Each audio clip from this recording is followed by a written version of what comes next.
Bismillahirrahmanirrahim. Assalamualaikum warahmatullahi wabarakatuh. Innal hamdalillah nahmaduhu wa nasta'inuhu wa nastaghfiruh wa na'udzu billahi min shururi anfusina wa min sayyiati a'malina. May yahdihillahu fala mudilla lahu wa may yudlil fala hadiya lahu. أشهد أن لا إله إلا الله وحده لا شريك له وأشهد أن محمدا عبده ورسوله ولقد قال الله تعالى في القرآن العظيم يا أيها الذين آمنوا اتقوا الله حق تقاته ولا تموتن إلا وأنتم مسلمون وبعد وبشرح لي صدري ويسر لي أمري واحلل عقدة من لساني يفقهوا قولي اللهم انفعنا بما علمتنا وعلمنا ما ينفعنا وزدنا علما اللهم إنا نعوذ بك من زوال نعمتك وفجأة نقمتك وتحول عافيتك وجميع سخطك اللهم إنا نعوذ بك من البرص والجنون والجذام وسيل الأسقام. Ikhwani wa akhawati fid din, a'azani wa a'azakumullah.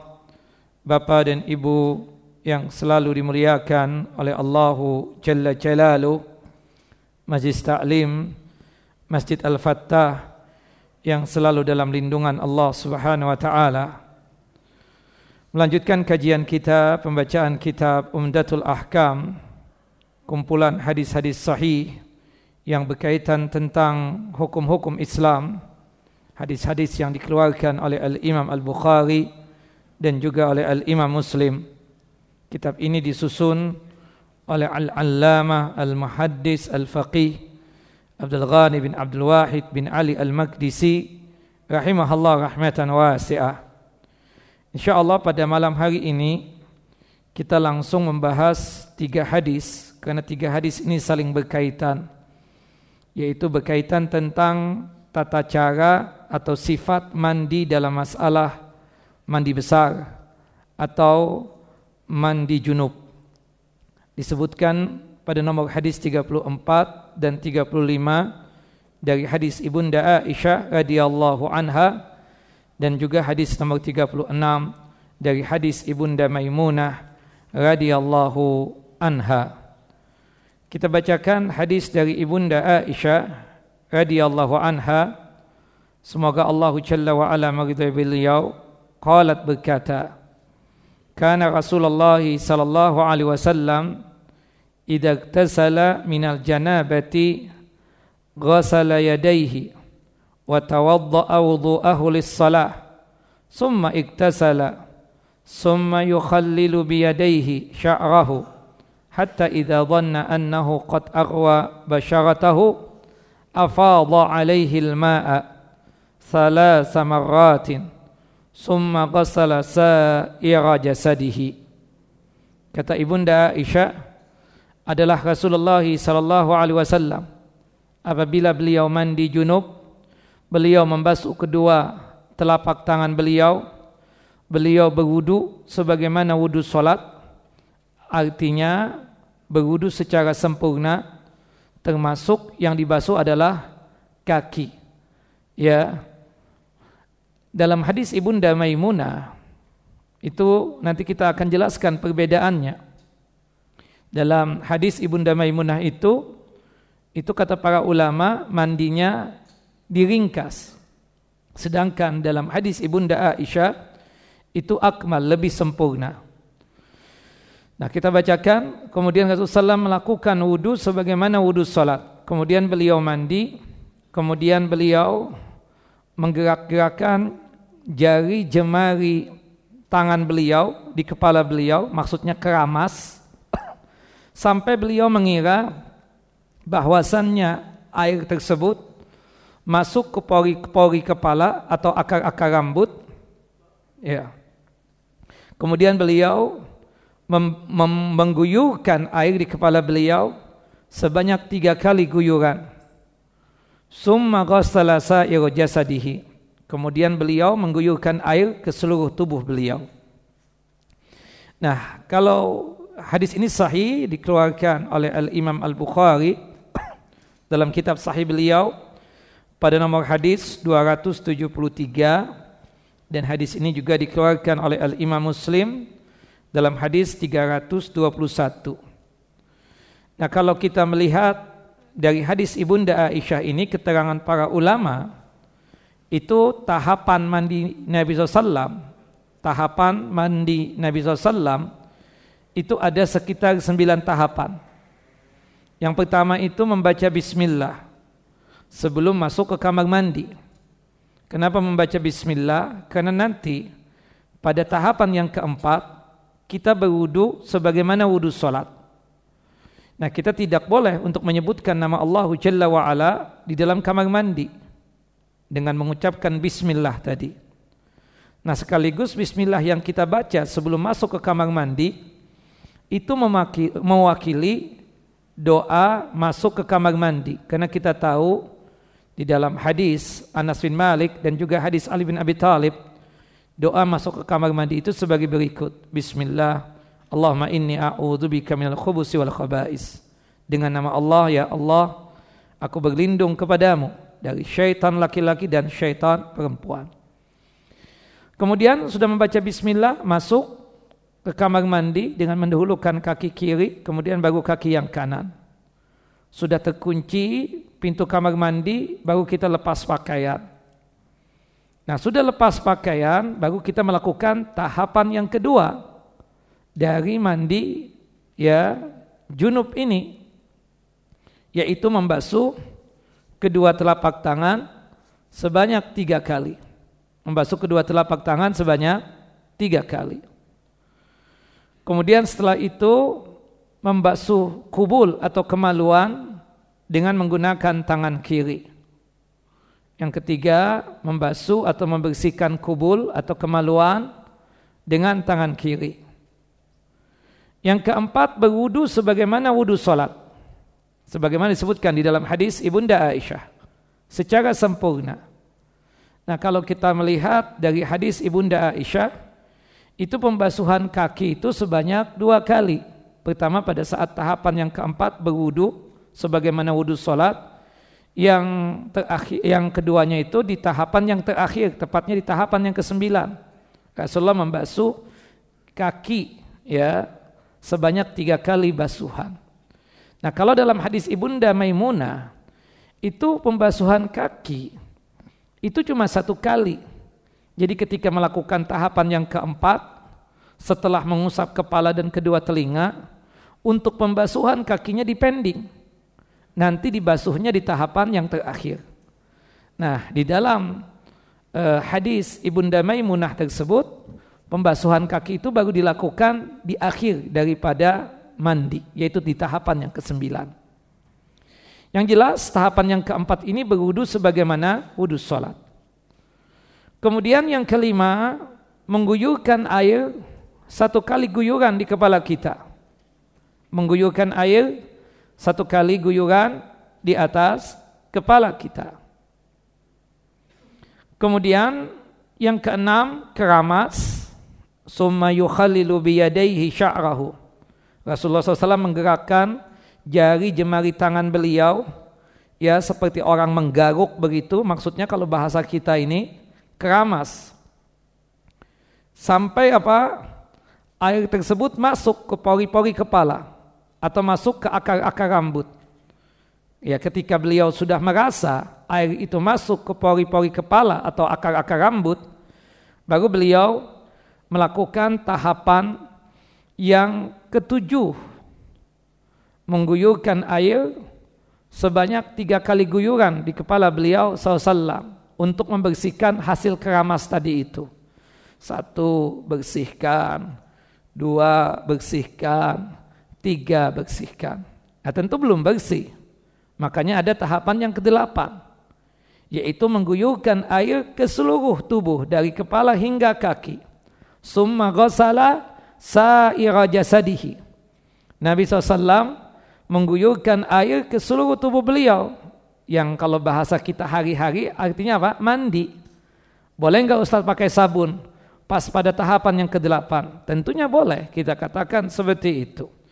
Dan itu dengan kita menggunakan sabun pada tahapan yang ke-8, itu membuat sempurna bersucinya kita dari yang namanya hadas besar ini. Ya, khususnya masalah junub atau janabah.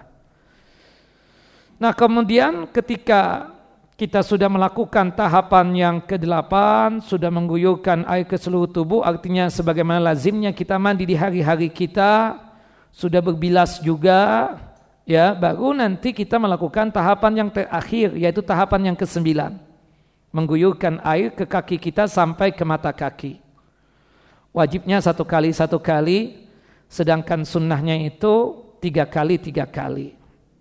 Nah, ini 9 tahapan berkaitan tentang sifat atau tata cara mandi yang dilakukan oleh Nabi SAW.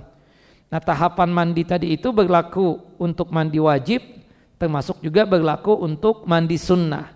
Seperti mandi di hari Jumat, bagi kita yang ingin Jumatan, atau mandi di hari Idul Fitri atau Idul Adha, untuk tujuan kita melaksanakan salat Idul Fitri atau Idul Adha, atau mandi-mandi sunnah yang lainnya. Dari hadis ini kita katakan berkaitan tentang tahapan mandi yang 9 tadi itu hukumnya wajib apa sunnah? Sunnah, bukan wajib. Artinya kalau di antara kita ini tidak melakukan 9 tahapan tadi, dia langsung masuk ke kamar mandi, kemudian dia niatan, mandi dia lakukan sebagaimana mandi yang dia lakukan di setiap hari, tapi pas hari itu dia niatan untuk membersihkan hadas besar, untuk membersihkan junub atau haid atau nifas kalau perempuan. Sudah terwakili belum? Sudah. Karena 9 tahapan yang saya sebutkan tadi itu hukumnya sebatas sunnah. Dan saya hakul yakin di antara antum, bapak dan ibu, kalau mendapatkan hadas besar, 9 tahapan ini kayaknya nggak pernah dikerjakan. Yang ada apa? Langsung mandi kan? Yang penting niatannya, tujuan kita mandi tadi pagi itu untuk apa? Membersihkan hadas besar. Niatan kita mandi di malam-malam hari itu tujuannya untuk apa? Membersihkan hadas besar. Sampai dikatakan oleh sekelompok ulama, jika sekiranya di belakang rumahnya itu ada sungai atau ada danau, kemudian dia nyemplung di sungai tersebut atau di danau tersebut, niatan dia tersebut untuk membersihkan hadas besar, maka itu sudah terwakili. Naam. Nah, kemudian Ibunda Aisyah menambahkan pada nomor hadis 35, wa qalat, Ibunda Aisyah berkata, kuntu aktasilu ana wa Rasulullah SAW min ina'in wahidin naktarifu minhu jami'an. Aku dan Rasulullah itu berada kalau zaman sekarang bathtub yang satu. Dulu kan ada wadah besar untuk penampungan air. Nah, Ibunda Aisyah dan Rasulullah mandi sama-sama di situ. Ya, saling menggayungkan satu dengan yang lainnya. Jadi kalau sekiranya kita tersebut ya mandi bersama istri kita dalam satu kamar mandi, boleh tidak? Boleh, tidak mengapa yang demikian. Nah, asal pasangan suami istri ya seperti itu. Adapun kita sama-sama laki-laki atau kita sama-sama perempuan enggak boleh ya, haram. Tidak boleh, hatta sama-sama jenis kelaminnya. Itu pun juga terlarang, tidak boleh. Tapi kalau pasangan suami istri tidak mengapa yang demikian. Nah, kalau kita melihat dari hadis nomor 34 dan 35 ini, ilmu yang bisa kita dapatkan, yang pertama, masru'iyatu al-ghusli minal janabati ala hadhihi sifah iqtidaan bin Nabi sallallahu alaihi wasallam. Disyariatkan mandi junub sebagaimana tata cara yang disebutkan di dalam hadis tadi yang kita bacakan, dalam rangka untuk mencontoh dan mengikuti Nabi Muhammad SAW di dalam masalah mandi junub tadi yang dilakukan oleh Nabi kan 9 tahapan ya. Sebelum masuk ke kamar mandi baca bismillah. Baca bismillahnya itu kita ambilkan dari hadis yang lain ya, tidak ada dalam konteks hadis ini. kemudian sudah masuk ke kamar mandi, udah lepas pakaian, pintu kamar mandi tertutup, dia membasuh kedua telapak tangan sebanyak 3 kali. Kemudian yang ketiga, membersihkan kubul, ya, dengan tangan kiri. Yang keempatnya, summa yatawaddau wudu'an kamilan. Kemudian tahapan yang keempat, dia wudu secara sempurna. Termasuk yang dibasuh kedua kaki. Ya, ini dalam hadis Ibunda Aisyah. Setelah itu yang kelima, mengguyurkan air 1 kali guyuran di atas kepala. Kemudian yang keenam, keramas. Kemudian yang ketujuh, mengguyurkan air sebanyak 3 kali guyuran di atas kepala kita, tujuannya untuk membersihkan, ya, bekas hasil keramas kita tersebut. Kemudian yang kedelapan, mengguyurkan air ke seluruh tubuh, summa yaghsilu jasadahu kullahu, ya, ba'da dzalika, ya, mengguyurkan air ke seluruh tubuh yang kita sering sebut dengan lazimnya mandinya kita di setiap hari. Ya, sudah selesai tahapan yang ke-8, baru melakukan tahapan yang ke-9, yaitu membasuh kaki, ya, sampai ke mata kaki. Nah, itu bisa kita ambilkan di dalam hadis Ibunda Maimunah radhiyallahu anha. Nah, yang kedua, ilmu yang bisa kita dapatkan dari hadis ini, annal hadasa al-akbara asyaddu minal hadasil asghar li'annahu yajibu fihi ghuslu jami'il badani hatta ra'si. Bahwasanya hadas besar itu lebih berat daripada hadas kecil, ya. Kalau hadas kecil disucikan dengan cara apa? Berwudu. Hadas kecil disucikan dengan cara apa? Berwudu. Sedangkan hadas besar disucikan dengan cara mandi.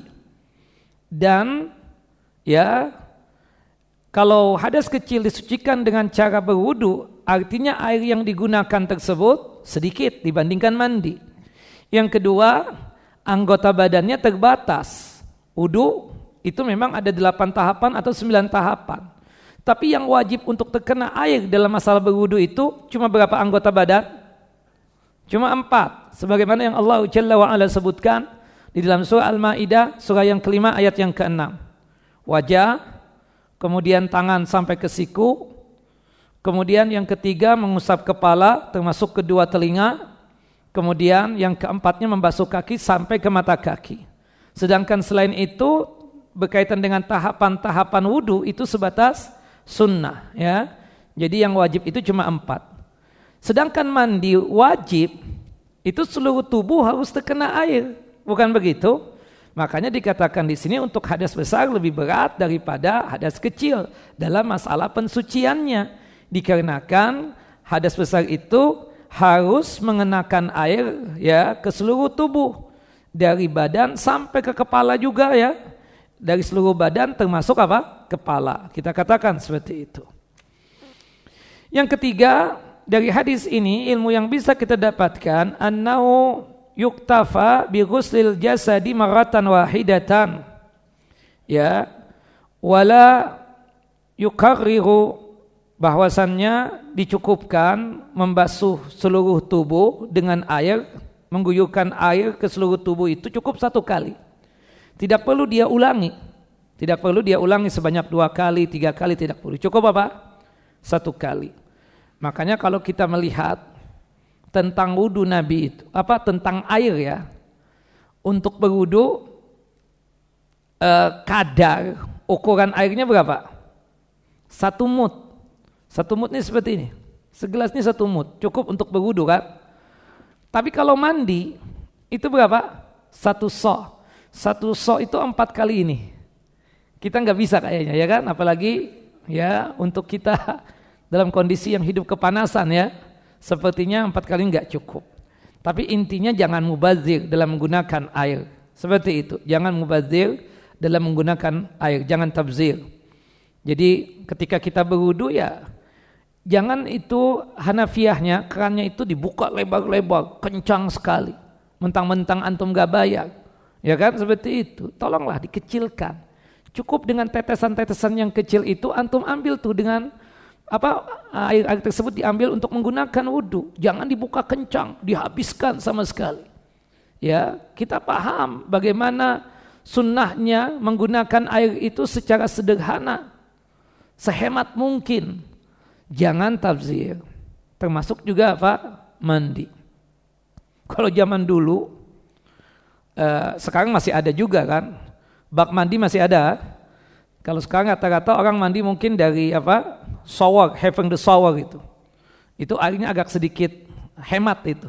Kalau zaman dulu, siapa yang mandi ketahuan, ya kan? Subhanallah, oh ini si fulan nih yang mandi. Kita tahu kada model-model dia mandi. Kayak orang mau berantem di dalam kamar mandi. Sederhana ya ikhwan, sehemat mungkin gunakan air. Jangan tabzir. Nah, kalau cukup satu kali saja Ustadz guyurkan, cukup satu kali saja kita guyurkan air ke seluruh tubuh kita itu sudah selesai. Karena Rasulullah tadi mengatakan, atau di dalam hadis Ibunda Aisyah mengatakan, summa ghassala sa'iru jasadihi. Rasulullah membasuh seluruh tubuh beliau.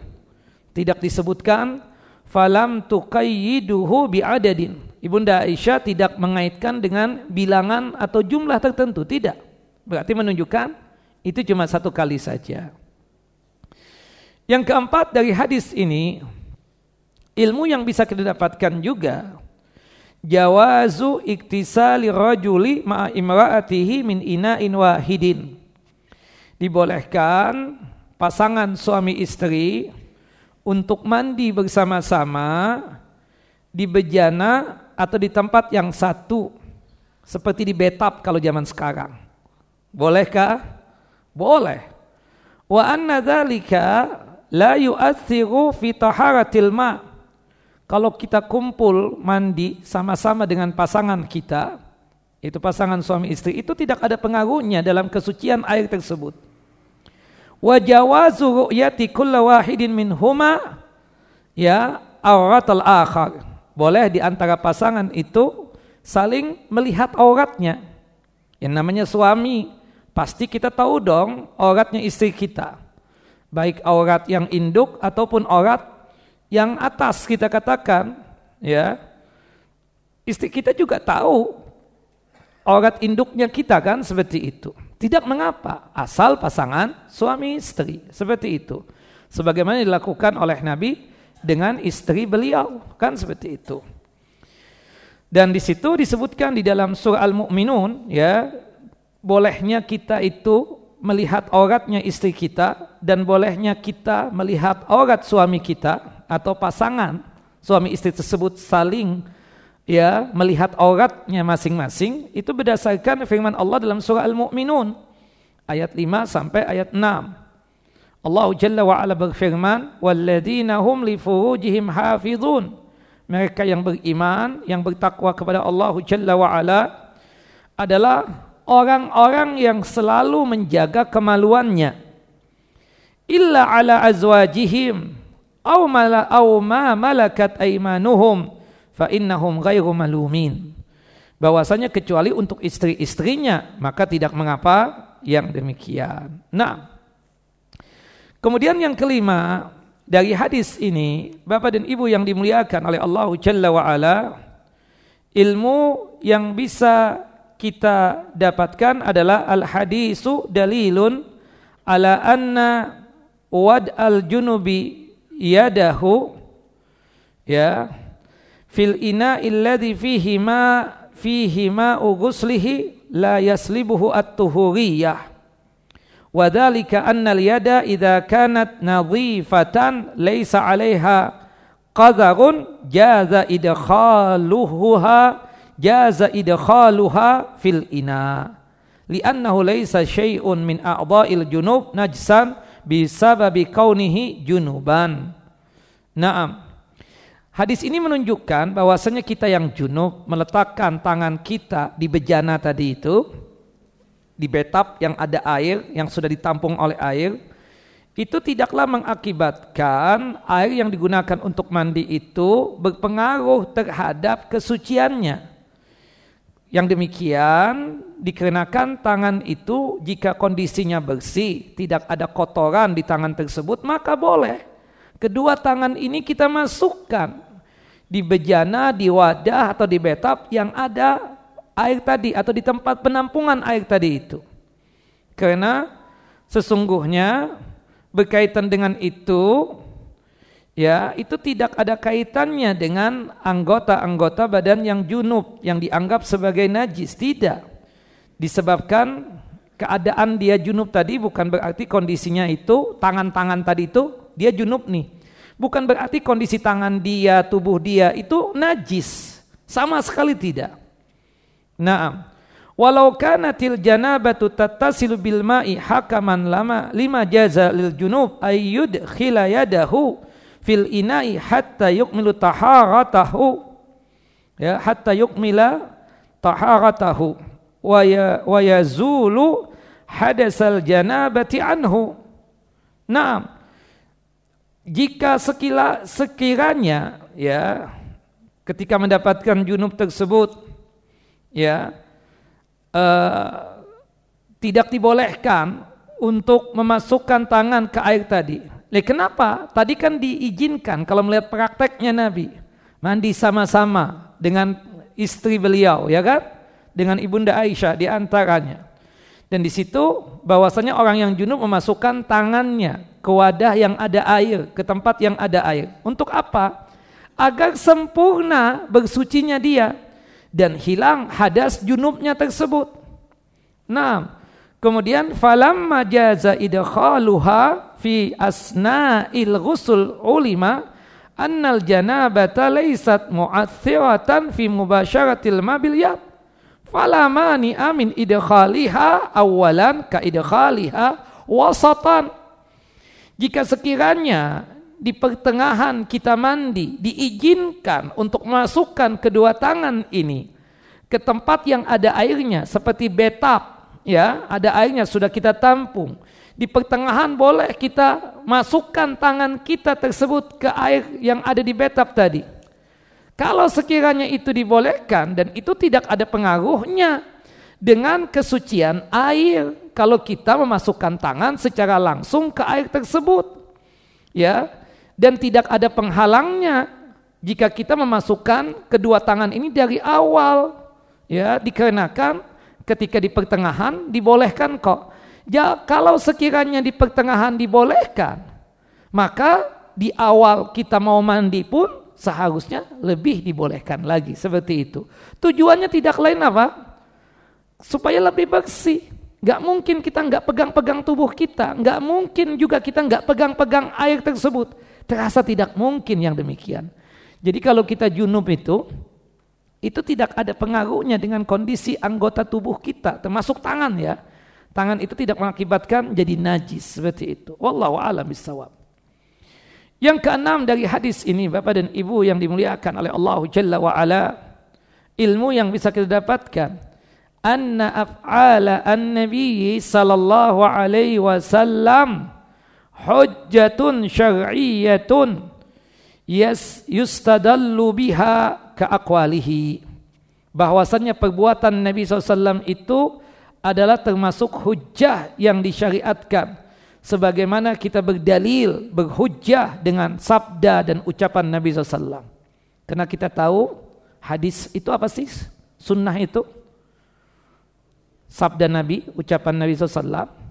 Perbuatan Nabi, yang ketiga apa? Takrir, pembenaran. Rasulullah berucap, qala Rasulullah SAW. Rasulullah bersabda, berarti itu sunnah tidak? Sunnah, berarti itu hadis tidak? Hadis. Atau kana Nabi sallallahu alaihi wasallam, adalah Nabi SAW melakukan ini, melakukan itu. Berarti sunnah tidak? Itu perbuatan sunnah. Atau takrir, Rasulullah SAW tidak berucap, Rasulullah SAW tidak berbuat, tapi Rasulullah SAW membenarkan perbuatan sahabatnya. Berarti hujjah tidak? Hujjah, seperti itu. Seperti misalnya Rasulullah itu kan tidak makan dop. Dop tahu ya? Diterjemahkan kadang biawak Arab. Tapi sebenarnya tidak cocok itu. Karena kalau biawak itu, kalau di Indonesia ya, itu makan kotoran kan? Atau makan tikus. Berarti biawak itu haram dimakan. Tapi kalau bahasanya dop itu, ya dop lah kita istilahkan. Kita makrufkan lah supaya jadi bahasa Indonesia. Dop. Dop itu binatang yang hidup di padang pasir. Itu halal apa haram? halal. Tapi Rasulullah tidak pernah makan. Dalil yang mengatakan itu dob halal dari mana? Dari mana antum tahunya halal itu? Dari perbuatan sahabat. Sahabat makan di hadapan Nabi SAW. Rasulullah tidak tegur, dibiarkan sahabat makan. Nah, Rasulullah membiarkan sahabat itu makan dob, menunjukkan daging dob itu halal untuk dimakan. Jika sekiranya haram, pasti dong ditegur oleh Nabi Sallallahu Alaihi Wasallam. Seperti itu. Seperti sayur mayur, Nabi Muhammad itu tidak suka apa? Kubis. Kubis tidak suka Nabi SAW. Ketika disodorkan ada terasa seperti bau, Nabi SAW memberikan isyarat tidak mau makan. Tapi sahabat-sahabatnya makan. Menunjukkan kubis itu apa? Halal. Seperti itu kira-kira. Wallahu a'lam. Jadi hadis itu adalah ucapan Nabi, perbuatan Nabi, dan takhirnya Nabi Sallallahu Alaihi Wasallam. Wallahu a'lamu bissawab. Naam. Kemudian yang terakhir, yang ketujuh, ilmu yang bisa kita dapatkan dari hadis ini, husnu khuluqin Nabi sallallahu alaihi wasallam, ya, wa karimu muasyarati li ahli, ya, bagusnya akhlak Nabi dan mulianya muasyarah, bergaulnya Nabi SAW dengan istri beliau. Nah, kita harus mencontoh Nabi. Nabi itu sikapnya kepada istri luar biasa. Sampai Rasul mengatakan, khairukum li ahli. Sebaik-baiknya kalian ini, wahai para laki-laki ini, adalah jika kalian sebagai suami baik kepada istrinya. Bermuamalahnya bagus kepada istrinya. Ya, ucapan, tutur kata dijaga. Jangan sampai ketika bercakap-cakap, berkata-kata dengan istrinya kosakata yang menyinggung istrinya, yang menyakitkan hati istrinya. Muamalah pun juga harus dijaga. Sikap, kalau toh kita misalnya ada rasa ketidakcocokan atau mungkin ada satu hal yang membuat kita kesel dengan perbuatan istri kita, jangan sampai membuat kita tersebut bersikap zalim kepada istri kita. Sebaik-baiknya kalian, wahai laki-laki, yang baik kepada istrinya. Wa ana, ya, dan aku paling baiknya, ya, suami kepada istrinya dibandingkan kalian. Wa ana, ya, sebaik-baiknya, dan aku adalah sebaik-baiknya, ya, pimpinan rumah tangga atau suami kepada pasangannya atau kepada istri. Khairukum li ahli. Wa ana khair, ya, dan saya adalah paling baiknya seorang suami kepada istri. Wallahu a'lam. Wallahu ta'ala a'lam. Naam. Baik, kita masuk kepada hadis nomor 36, hampir sama kita katakan, ya, berkaitan tentang hadis Ibunda Maimunah. Ibunda Maimunah ini, ya, adalah nama beliau Maimunah bintul Haris al-Hilaliyah. Itu saudara perempuan Ummu Fadl. Ummu Fadl ini adalah istrinya Abbas bin Abdul Muttalib. Abbas bin Abdul Muttalib punya istri namanya Ummu Fadl. Ummu Fadl. Nah, kalau kita tahu kan Abbas ini punya anak namanya Abdullah. Termasuk sahabat yang paling banyak meriwayatkan hadis Nabi sallallahu alaihi wasallam. Nah, jadi Abdullah ibnu Abbas itu dengan Ibunda Maimunah ini adalah khalatuh, tantenya beliau. Khalah itu adalah tante dari pihak ibu. Karena Maimunah ini adalah saudara perempuannya ibunya Abdullah ibnu Abbas yang berkunyah Ummul Fadl. Naam. Tazawwajaha an-Nabi sallallahu fi Dzil Qa'dah, ya, sanata sab'in lamma i'tamara umratul qadiyah, bahwasanya Nabi Muhammad sallallahu alaihi wasallam itu menikahi Ibunda Maimunah, ya, pada tahun ke-7 Hijriyah ketika Nabi SAW melakukan umrah al-qadiyah, ya. Itu kan kalau kita katakan umrahnya Nabi itu 4 kali, kalau haji 1 kali. Cuma yang terlaksana itu ya waktu Hajatul Wada. Semuanya tidak terlaksana, dihalangi oleh kaum kafir Quraisy. Pada tahun ke-7 ya Hijriyah, pada saat itu juga diceritakan tidak bisa masuk ke kota suci Mekah. Tidak bisa masuk ke kota suci Mekah. Memang pada kenyataannya kita katakan hajinya Nabi itu kan haji qiran. Haji itu kalau kita bagi jadi 3. Ada haji ifrad, itu khusus haji. Ada haji qiran, itu penggabungan antara umrah dengan haji. Ada tamattu. Tamattu itu adalah penggabungan juga antara umrah dengan haji. Cuma bedanya tamattu lebih mudah daripada qiran. Kalau tamattu ini umrah dulu selesai, sudah nih kita tahallul, potong rambut, kita boleh pakai baju bebas. Ya.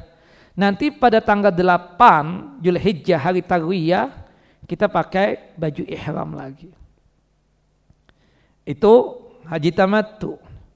Nah, sedangkan haji qiran itu penggabungan hatta ketika di miqatnya itu labbaik Allahumma umratan wa hajjan. Tapi kalau haji tamattu itu yang pertama kan umrah dulu, labbaik Allahumma umratan. Nanti baru tanggal 8 Zulhijjah hari Tarwiyah baru mengucapkan labbaik Allahumma hajjan. Nah, kalau haji qiran itu baru bisa lepas nanti kain ihram pada tanggal 10 Zulhijjah. Ketika sudah melakukan 2 dari 4 amalan yang dilakukan di tanggal 10 Zulhijjah. Melempar jamrah aqabah, menyembelih al-hadiyu,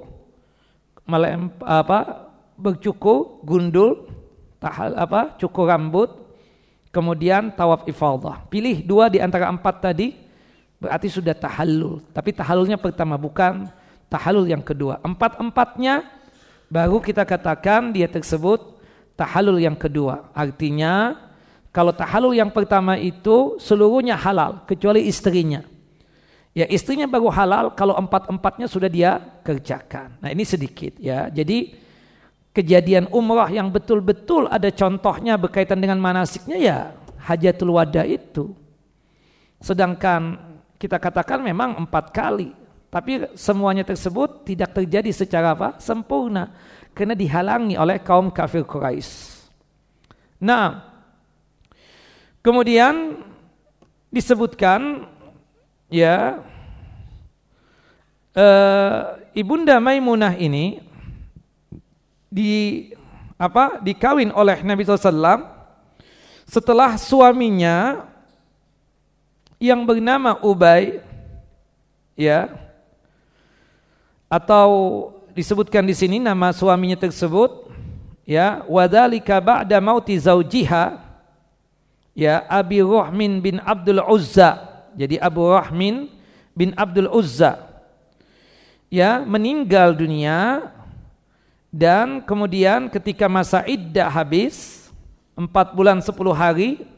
Kemudian Rasulullah SAW menikahi Ibunda Maimunah. Dan Ibunda Maimunah ini adalah istri yang terakhir yang dinikahi oleh Nabi SAW, atau perempuan yang terakhir yang dinikah oleh Nabi SAW. Wahia akhiru man tazawwajaha an-Nabi SAW. Ya, disebutkan oleh Ibunda Aisyah radhiyallahu anha. Ibunda Aisyah ini sangat memuji dan sangat menghormati Ibunda Maimunah. Waqad aznat 'alaiha Aisyah radhiyallahu anha biqauliha. Kata Ibunda Aisyah, innaha kanat ya man atqana lillahi wa awsalna li rahimi. Itu Ibunda Maimunah, kata Ibunda Aisyah, itu perempuan yang paling bertakwa dibandingkan kami. Paling bertakwa kepada Allah Jalla wa Ala dibandingkan kami. Dan paling suka menyambung tali rahim atau tali kerabatan dibandingkan kami. Nah, Nabi Muhammad SAW itu ada di daerah namanya Sarab. Sarab itu ada di kota suci Mekkah. Ya. Itu kurang lebih antara Sarab dengan Tanim itu 3, ya, salah satu amyal, 3 mil.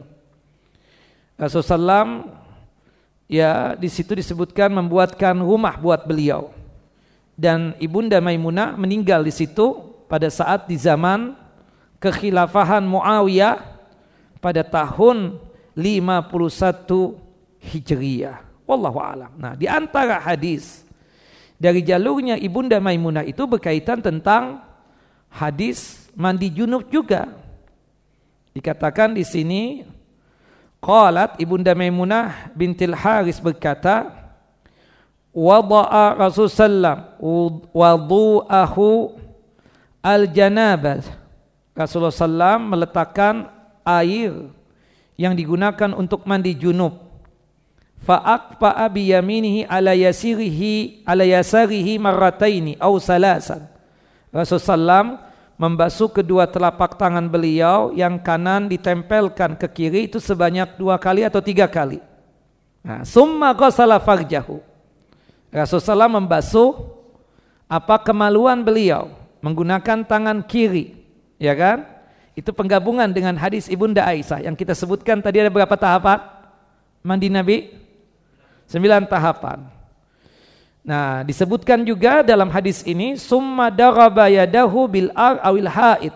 Rasulullah SAW menempelkan kedua telapak tangan beliau di tanah atau di dinding sebanyak 2 kali atau 3 kali. Kemudian Rasulullah berwudu. Summa tawaddau, summa tamatmadha wastansyaqa. Tamatmadha itu kan berkumur-kumur. Istinsyak, memasukkan air ke hidung, membasuh wajah, membasuh tangan sampai ke siku. Itu maksudnya apa? Wudu tidak? Wudu. Ya, cuma Ibunda Maimunah lebih rinci, diperhatikan, dilihat apa yang dilakukan oleh Nabi. Kemudian setelah itu Nabi Muhammad SAW mengguyurkan 1 kali guyuran di atas kepala beliau. Kemudian keramas. Setelah itu Nabi Muhammad SAW membasuh atau mengguyurkan air ke seluruh tubuh beliau. Nah, tadi dalam tahapan mandi tidak disebutkan membasuh kaki kan? Pada tahap berwudu, Ibunda Maimunah cuma menyebutkan Nabi berkumur-kumur, memasukkan air ke hidung, istinsyak, membasuh wajah, membasuh tangan sampai ke siku. Sedangkan kedua kakinya dipending di tahapan yang terakhir. Ya. Summa tanahha faghasala rijlaihi. Setelah itu Nabi SAW setelah selesai mandi sudah mengguyurkan tubuh itu seperti bedem. Ya, isyarat bahwasanya selesai mandi. Kemudian beliau membasuh kaki beliau sampai ke mata kaki. Kemudian aku, kata Ibunda Maimunah, fa'ataituhu bi khirqatin. Aku bawa handuk untuk aku berikan kepada Nabi SAW. Falam yuridha, tapi Nabi enggak mau. Faja'ala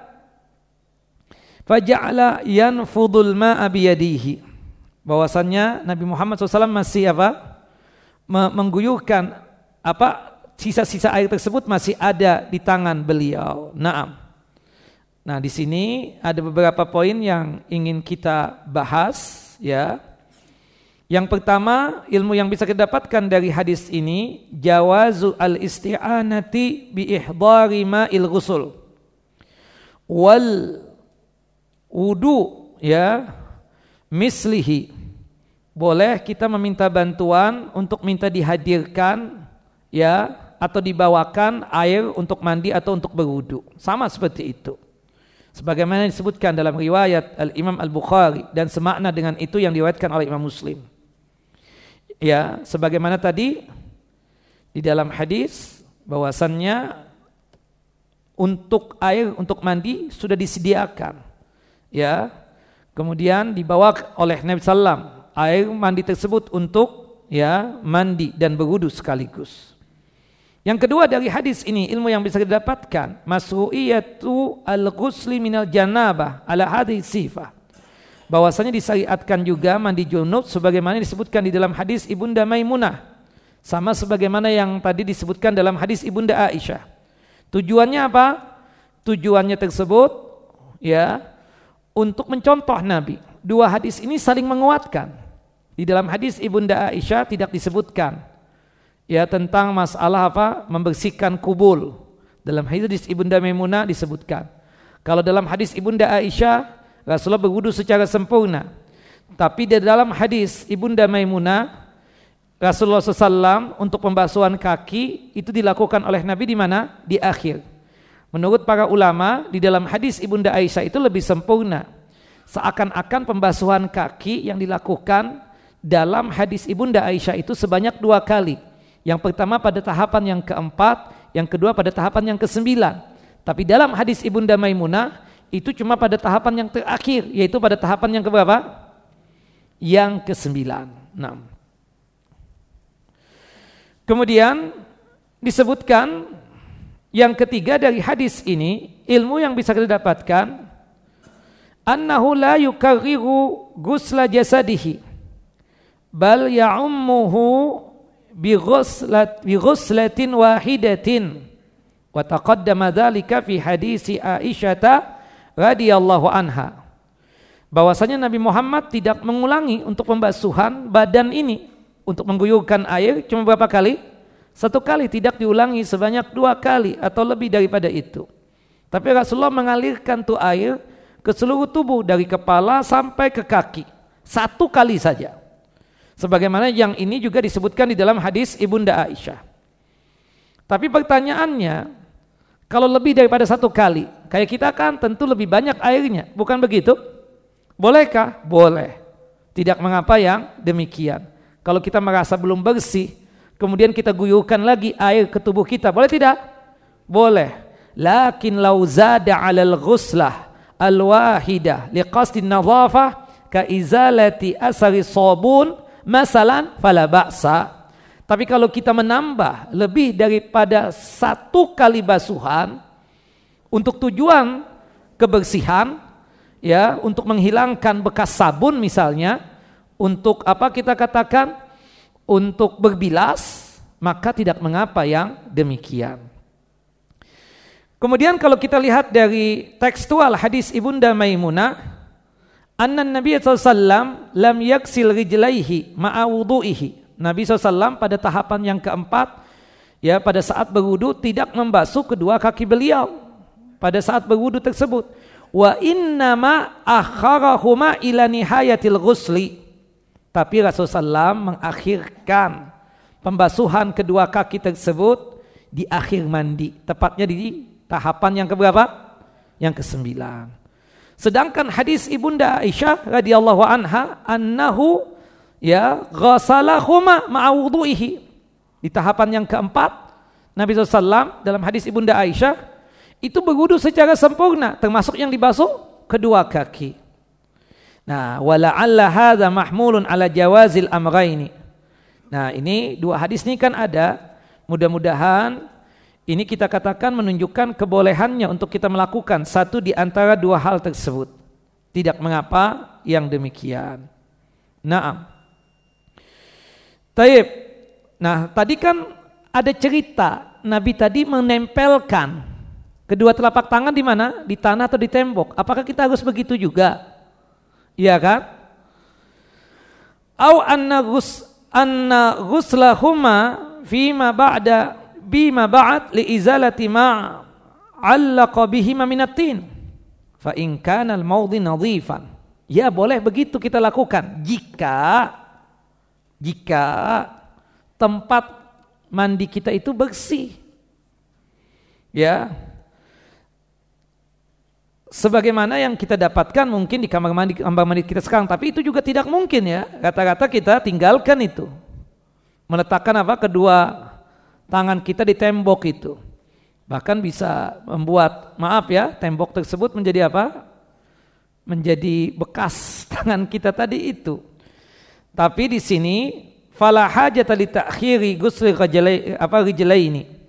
Nah, di sini disebutkan bahwasannya ya tidak mengapa kalau kita ingin mengakhirkan pembasuhan kedua kaki, tidak mengapa yang demikian. Kemudian yang kelima dari hadis ini, ilmu yang bisa kita dapatkan, masru'iyatu al-madmadati wal istinsyaki fi ghusl janabah. Disyariatkan berkumur-kumur juga, membersihkan hidung juga, istinsyak pada saat kita mandi junub. Maksudnya ini satu rangkaian dengan apa? Dengan wudu. Ya, kemudian yang keenam dari hadis ini, ilmu yang bisa kita dapatkan, jawazu tanshifil a'dha min ma'it taharati. Boleh kita tersebut mengeringkan anggota badan kita dari bekas mandi, termasuk bekas mandi junub, dengan handuk atau yang sejenisnya. Ya, seperti itu. Adapun tadi Nabi tidak mau, ya, bukan berarti itu larangan, karena dalam kesempatan yang lain kebiasaannya Nabi SAW itu apa? Tanshiful a'dha. Ya, faqad takunu, ya, adatuhu tanshiful a'dha. Kebiasaannya Nabi SAW itu apa? Habis mandi langsung apa? Handukan. Cuma momen itu saja Rasulullah menolak, karena air tersebut masih menetes di tubuh beliau, yang beliau masih bisa merasakan air tersebut. Nah, kenapa kita katakan kebiasaannya Nabi tersebut habis mandi berhanduk? Buktinya Ibunda Maimunah langsung apa? Menyodorkan handuk kan? Karena berarti menunjukkan pemahaman Ibunda Maimunah, Rasulullah itu biasanya habis mandi langsung apa? Mengeringkan tubuh beliau dengan handuk seperti itu. Naam. Waqad yustafadu hadza min aghdhi Maimunata radhiyallahu anha al-khirqa alaihi faqad takunu adatuhu tanshiful a'dha. Bahwasannya dari hadis ini ilmu yang bisa kita dapatkan, Ibunda Maimunah menyodorkan handuk kepada kepada Rasulullah SAW, menunjukkan kebiasaan Nabi habis mandi apa? Mengeringkan tubuh beliau dengan apa? Dengan handuk. Berarti kita bisa kategorikan habis mandi kita keringkan tubuh kita dengan handuk, ini hukumnya apa? Sunnah, seperti itu. Yang ketujuh, yang terakhir dari hadis ini, ilmu yang bisa kita dapatkan, fadlu Maimunah radhiyallahu anha li ikramiha an-nabi sallallahu alaihi wasallam wa khidmatihi wa khidmatiha iya. Keutamaan Ibunda Maimunah, bagaimana Ibunda Maimunah betul-betul memuliakan Nabi SAW dan juga berkhidmah melayani Nabi SAW dengan sebaik-baiknya layanan. Masya Allah, Nabi baik, ya kan? Sampai Rasulullah mengatakan, aku ini paling baiknya, ya, apa hubungan aku dengan siapa? Dengan istriku. Wa ana khairukum li ahli. Aku sebaik-baiknya, ya, seorang suami kepada istri dibandingkan kalian. Seperti itu. Dan para ibunda kita, Ibunda Maimunah, Ibunda Aisyah, ya, dan lainnya, ya, itu sangat luar biasa kepada Nabi sallallahu alaihi wasallam. Nah, kita mencontoh Nabi SAW sebagai seorang suami yang baik. Kemudian ibu-ibu, ya, itu mencontoh para istri Nabi, ya, bagaimana para istri Nabi tersebut bersikap yang sangat luar biasa kepada Rasulullah SAW. Seperti itu. Ketika melayani Nabi, karena kedudukan Nabi adalah sebagai suami mereka. Wallahu a'lamu bis-shawab. Tapi azan dulu, habis azan kita masuk pada season yang kedua, yaitu tanya jawab.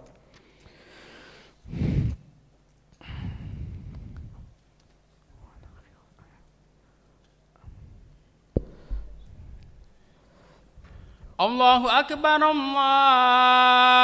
akbar. Allahu akbar, Allahu akbar. Allahu akbar. Asyhadu an la ilaha illallah. Asyhadu an la ilaha illallah. Asyhadu an la ilaha illallah. Asyhadu an la ilaha illallah. Asyhadu anna Muhammadar Rasulullah. Asyhadu anna Muhammadar Rasulullah. Asyhadu anna Muhammadar Rasulullah.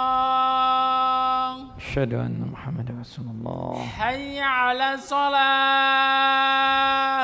La haula wa la quwwata illa billah. Hayya 'ala shalah. حي على الفلاح حي على الفلاح الله أكبر الله أكبر لا إله إلا الله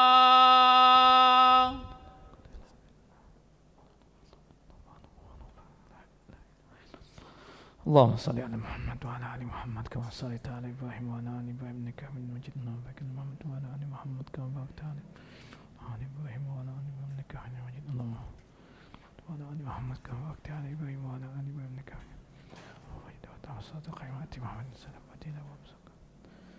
Baik, ada pertanyaan ikhwah seputar apa yang kita bahas berkaitan tentang tata cara mandi janabah atau mandi junub.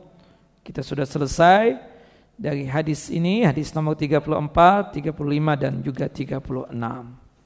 Ya, silakan. Assalamualaikum warahmatullahi wabarakatuh.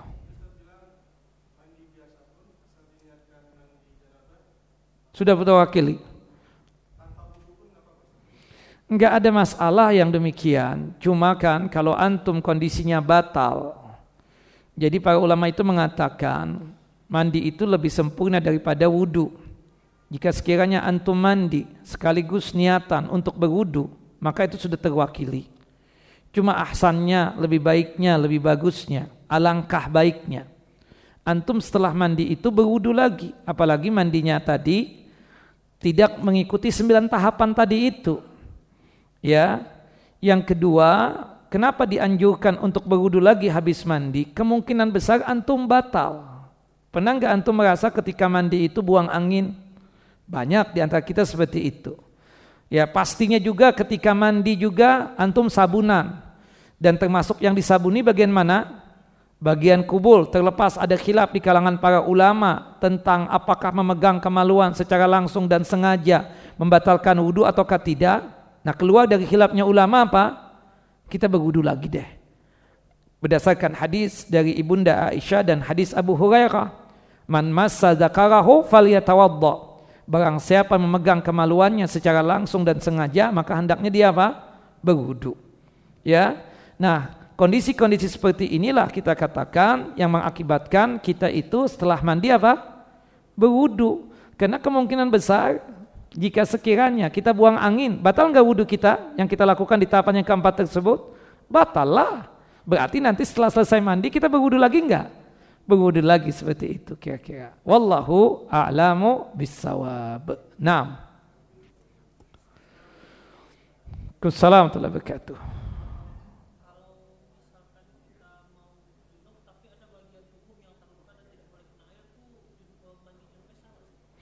Jika sekiranya antum mandi mengakibatkan antum tersebut berbahaya dalam artian mudarat buat antum, celaka buat antum dikarenakan antum mandi, dikarenakan ada bagian dari tubuh antum tersebut yang luka, jika sekiranya antum paksakan mandi juga akibatnya antum celaka, maka pada tahapan ini antum boleh mengganti mandi dengan cara apa?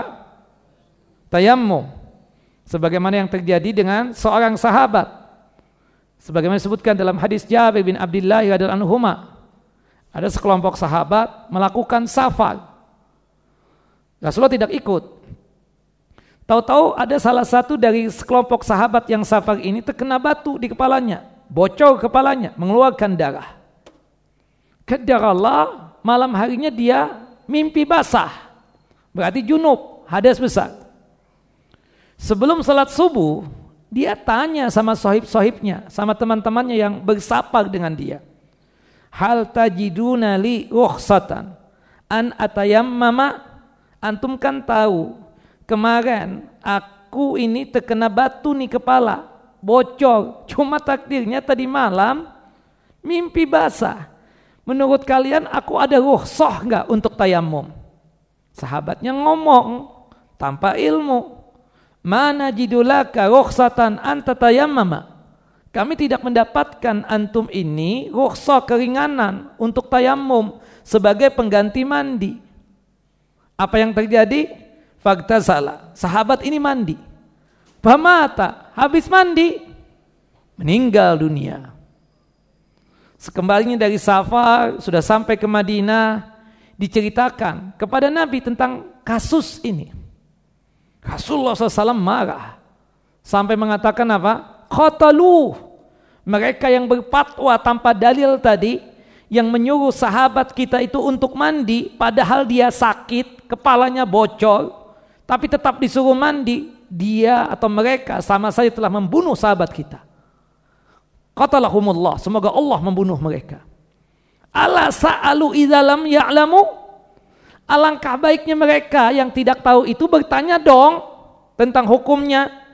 Fa inna syifa'al ai as-su'al, karena ya obat dari orang yang tidak paham, tidak mengerti itu apa? Bertanya.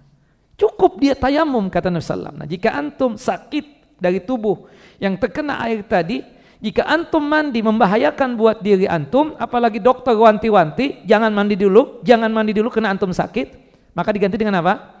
Tayamum. Tapi jika sekiranya bagian luka tersebut tidak mengapa terkena air, maka antum wajib mandi tetap, seperti itu. Wajib mandi yang demikian. Jelas ya? Kalau dingin juga begitu. Berdasarkan hadis dari sahabat yang mulia Amr bin As radhiyallahu anhu, ketika diutus Nabi ya untuk memimpin perang, pada saat itu memimpin pasukan perang Zatus Salasil, peperangan di Zatus Salasil, dingin yang sangat luar biasa, malam hari dingin yang sangat luar biasa. Amr bin As dapat mimpi basah, junub. Kemudian dia khawatir, takut, in iktasaltu fa ahlak, jika sekiranya aku paksakan mandi nih, aku bisa celaka. Akhirnya dia putuskan tayamum.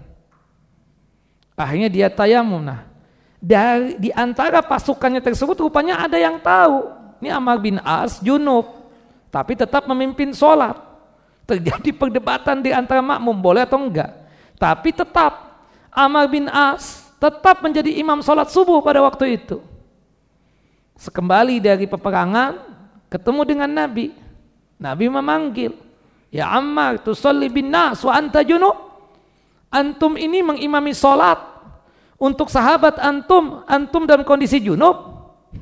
Kata Amr bin As, ya Rasulullah, diceritakan keadaannya, dingin luar biasa. Aku teringat akan firman Allah Jalla wa Ala dalam Al-Quran. Wala taqtulu anfusakum fa innallaha kana bikum rahima. Janganlah kalian membunuh diri kalian sendiri, padahal Allah Maha Kasih, Maha Sayang kepada kalian. Fatayamamtu ya Rasulullah, aku tayamum akhirnya. Pada akhir Rasulullah walam yakul syai'an. Rasulullah tertawa dan Rasulullah tidak mengucapkan apa-apa. Artinya kalau dingin yang sangat luar biasa, boleh untuk apa? Tayamum sebagai pengganti mandi. Cuma kan kalau di negeri kita itu anggaplah ada 4 alasan ya bolehnya kita tayamum tersebut. 1, tidak ada air. Yang kedua, sakit yang tidak boleh terkena air. Yang ketiga, dingin yang sangat luar biasa. Yang keempat, jika sekiranya nih kan ada waktu sholat mepet banget, seperti kita di pesawat dari Jeddah menuju Jakarta, dapat subuhnya di pesawat. Semua kan yang naik pesawat tersebut muslimin, sholat subuh pada bangun semua. Kamar mandi, orang-orang pada antri. Antum bisa saja wudhu nih di kamar mandi pesawat tersebut, tapi risikonya apa? Habis waktu subuh. Ya. Atau antum tayamum, tapi sholatnya on time. Mana pilihannya? Sholat subuh pakai wudhu, tapi waktunya habis. Namanya qadhaan. Atau sholat pakai tayamum tapi tetap adaan sesuai dengan waktunya. Yang mana pilihannya? Tayamum. Nah, itu 4 hal. Nah, tapi kembali kepada pertanyaan antum. Di negeri kita yang kita cintai ini, bolehnya tayamum cuma 1 ya akhi. Yaitu apa? Sakit yang tidak boleh terkena air. Air banyak di sini. Bukan begitu, berkah ini negeri, Masya Allah. Alhamdulillah kita hidup di negeri ini. Bukan begitu? Kalau toh dingin, nggak dingin-dingin kayak di Eropa, kayak di Australia yang ada musim winternya itu. Ya kan, ini hujan lebat tadi, kedinginan nggak antum? Enggak, malah perlu AC masih. Bukan begitu? Ya kan, nggak dingin-dingin banget, nggak perlu pakai jaket malah.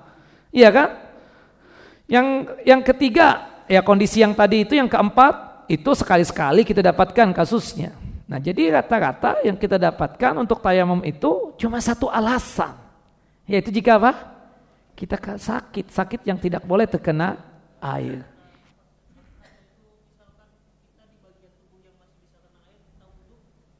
Oh, kalau antum misalnya wudu ya, misalnya di bagian mana antum sakitnya? Di belakang. Antum untuk mandi atau berwudu? Antum berarti apa? Wudunya tetap wajib. Karena kan bagian punggung atau belakang badan kita ini bukan anggota wudu. Anggota wudu cuma ada 4 ya yang wajib. Wajah, tangan sampai ke siku, mengusap kepala dan kedua telinga, membasuh kaki sampai ke mata kaki. Ternyata antum terkena batu besar tadi itu di bagian punggung. Aduh, sambil nauzubillah, yang enggak mendoakan bukan antum, orang lain ya, seperti itu. Cuma bagian sini misalnya belakang. Kata dokter jangan mandi dulu, jangan terkena air. Tapi antum tanya, "Dok, kalau wudu gimana?" Kan bukan bagian wudu ini. Kebetulan dokternya paham din deh, paham agama. Dia bilang enggak apa-apa kalau wudu. Pasti gitu kan? Nah, jadi intinya mandi enggak bisa, tapi wudu bisa. Ya, kalau misalnya wudu bisa, antum tetap wajib untuk berwudu. Begitu. Kalau mandi junubnya tadi, kalau makanya lukanya tadi itu, kalau antum mandi, akhirnya ujung-ujungnya celaka buat antum, bukannya sembuh sakitnya antum malah tambah parah. Berarti kan ini uzur syar'i. Nah, ketika ada uzur syar'i seperti ini, mandinya antum diganti dengan apa? Dengan tayamum. Seperti itu. Bukan wudu ya, gantinya dengan tayamum. Bukan diganti dengan wudu, ganti dengan tayamum. Wallahu a'lamu bis-shawab.